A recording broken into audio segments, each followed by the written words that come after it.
أظن إن أي حد اتولد في أوائل الألفينات هيبقى عارف شخصية ويني ذا بو أو ويني الدبدوب، لكن هل القصة اللي اتحكت في الكرتون ده هي القصة الحقيقية؟ ازيكم عاملين ايه؟ يا رب تكونوا بخير. طبعا احنا لسه مكملين في السلسلة بتاعت الهالوين اللي هي الحقيقة ورا قصص الكرتون، وفي الفيديو ده معانا الحقيقة ورا قصة ويني ذا بو او ويني الدبدوب. بس عايز اقول لكم بس قبل ما نبدأ ان قصة الكرتون هي اصلا قصة حقيقية مش مكتوبة، والتركيز هنا على الولد اللي كان مع الدبدوب مش على ويني ذات نفسه. تمام، قبل ما نبدأ متنسوش تعملوا لايك وشير وسبسكرايب على زر الجرس، وتعملوا لي فولو على انستجرام هنا وعلى التيك توك هنا. وخليني الأول ألخص لكم الكرتون. في أول الكرتون بنبدأ نحكي عن ولد صغير، والولد ده اسمه كريستوفر روبن. وكريستوفر ده عنده لعبة أو دبدوب كده، مسمي الدبدوب ده ويني، وبيتقال عليه ويني الدبدوب أو ويني ذا بو. كريستوفر كان بيروح مغامرات كتيرة مع ألعابه، والمغامرات دي كانت بتتقسم لنوعين: نوع مغامرات مسلية ومضحكة، والنوع التاني مغامرات غريبة ومخيفة. ويني وبقية الحيوانات أو الدباديب اللي معاه كانوا عايشين في غابة اسمها غابة المئة فدان. القصص اللي كانت بتجمع ما بين ويني وكريستوفر في الكرتون بقى أو في الأفلام اللي اتعملت عن الكرتون كان معظمها بتبقى مسلية، لكن القصة الحقيقية عكس الكلام ده كله. خلوني بقى دلوقتي أقول لكم إيه هي القصة الحقيقية ونركز حبة على الشخصيات دي أكتر. في الأول لازم نعرف مين هو كريستوفر. اسمه بالكامل هو كريستوفر روبن مالين. كريستوفر اتولد 21 أغسطس سنة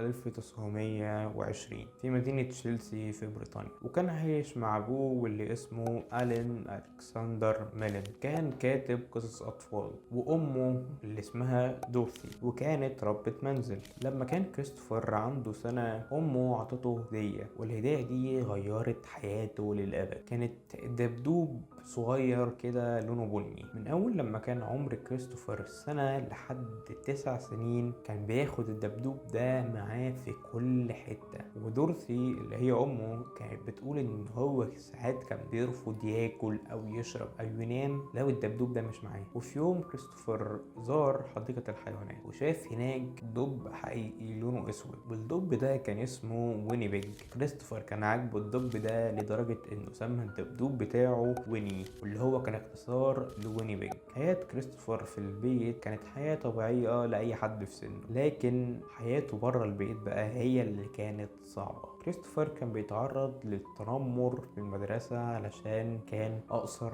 من بقية زمايله، وكمان كان بيتعرض للأذى الجسدي والنفسي من اللي معاه في المدرسة. وللأسف كريستوفر كانت شخصيته ضعيفة وما كانش بيرد على اللي بيتنمروا عليه. فوق كل ده كمان كان وحيد هنا بمعنى ما كانش عنده اخوات يلعب معاهم، وكان بيتمنى ان يكون عنده صاحب يلعب معاه. ومن اول هنا كريستوفر بدأ ياخد ويني الدبدوب معاه المدرسة، وفي وقت الفسحة كريستوفر كان بيقعد في مكان بعيد عن الطلاب هو وويني الدبدوب، وكان بيتخيل مغامرات وحياة كاملة مع ويني. بعد فترة بدأ يحس بملل من ويني، فاشترى ألعاب تانية أو دباديب تانية. اشترى حمار صغير كده وسماه يور، وكنجر اسمه كانجر، وخنزير اسمه بيجلت، ونمر اسمه تيجر. وكان بياخد كل الدباديب دي معاه ويروح يلعب معاهم في حديقة اسمها حديقة ال500 فدان في تشيلسي. والحديقة دي هي نفس الحديقة اللي موجودة في كرتون ويني أو في الأفلام بتاعته، ونقدر نشوف مشاهد من الحديقة دي في الكرتون بتاع ويني، زي مثلا الجسر اللي كان ويني بيقعد عليه، والبيت اللي كان بيعيش فيه الحمار يور، وحتى البيت بتاع ويني. في يوم من الأيام دخل ألين واللي هو يبقى أبو كريستوفر، وشاف كريستوفر هو وقاعد بيلعب بالدباديب بتاعته. بعدين كريستوفر بدأ يحكي لأبوه عن المغامرات اللي هو بيخوضها مع الحيوانات بتاعته او الدباديب. يعني الاب استخدم القصص اللي كريستوفر حكاها له دي وبدأ يكتبها في كتاب واحد،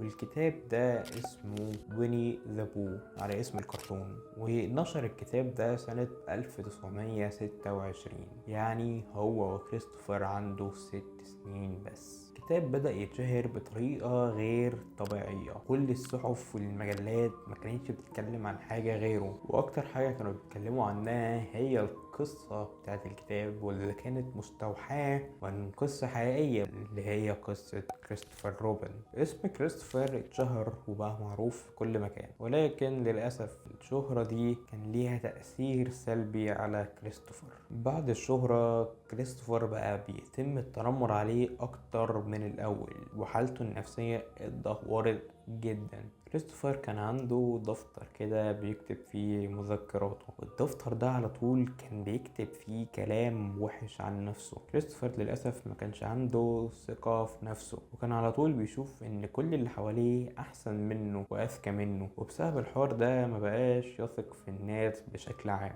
ومع الوقت بقى شخص انطوائي، وبقى يقضي معظم وقته مع ألعابه، ورجع يتخيل معاهم مغامرات تانية. بس الأب برضه فضل ياخد القصص اللي ابنه بيألفها ويكتبها في كتب تانية. وفي يوم من الأيام دورثي واللي هي تبقى أم كريستوفر قررت إنها تاخده عند دكتور نفسي عشان حالته النفسية ازدادت سوء، لدرجة إن في فترة من الفترات بقى يمنع نفسه من الأكل. لكن الأب رفض إن كريستوفر يروح، عشان لو راح كل الناس هتعرف والخبر هينتشر، وممكن كمان المبيعات بتاعت الكتاب بتاعه تقل. فوق كل ده كمان سمعته هو هتبوظ. انتوا متخيلين إن الأب ده منع ابنه إنه يروح يتعالج لمجرد ان سمعته هتبوظ قدام الناس؟ ممكن يعني كمان احتمال ان مبيعات الكتاب بتاعه تقل. لما كريستوفر بدأ يتخرج من الثانوية بدأ يكره ابوه. بصوا بيني وبينكو انا مش عارف هو ازاي في النقطة دي في القصة هو ما كانش بيكرهه اصلا،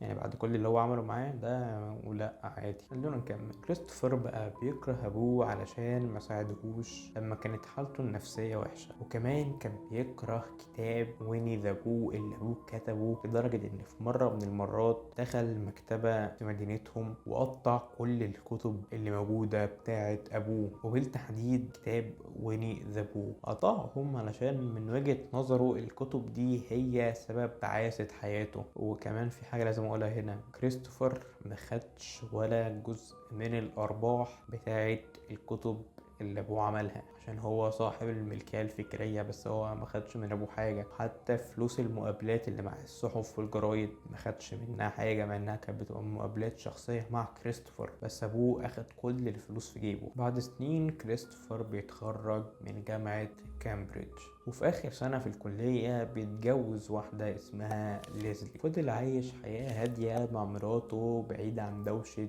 الاعلام والشهرة، وكمان فضل عايش بعيد عن ابوه وامه، وما كانش اتكلم معاهم ولا مرة لمدة 15 سنة. علاقة كريستوفر بدورثي اللي هي امه كانت سيئة جدا، لدرجة ان هو حاول يزورها مرة قبل ما تموت لكن هي رفضت. كريستوفر بقى كاتب، وكتب حبة كتب خاصة بحياته، واشهرهم كتاب عن قصة حياته ومعاناته اللي عدى بيها وهو صغير، واسم الكتاب ده The Enchanted Places، يعني عشان لو حد مهتم يقراه. يعني سنة 1996 يموت كريستوفر عن عمر 75 سنة بسبب مضاعفات في مرض في العضلات. مع موت كريستوفر تنتهي القصة بتاعت ويني ذا بو. وبس دي نهاية قصتنا. انا عارف انها اقصر من القصة اللي فاتت، بس اعوضكم ان شاء الله في اللي جاي. ولو القصة عجبتكم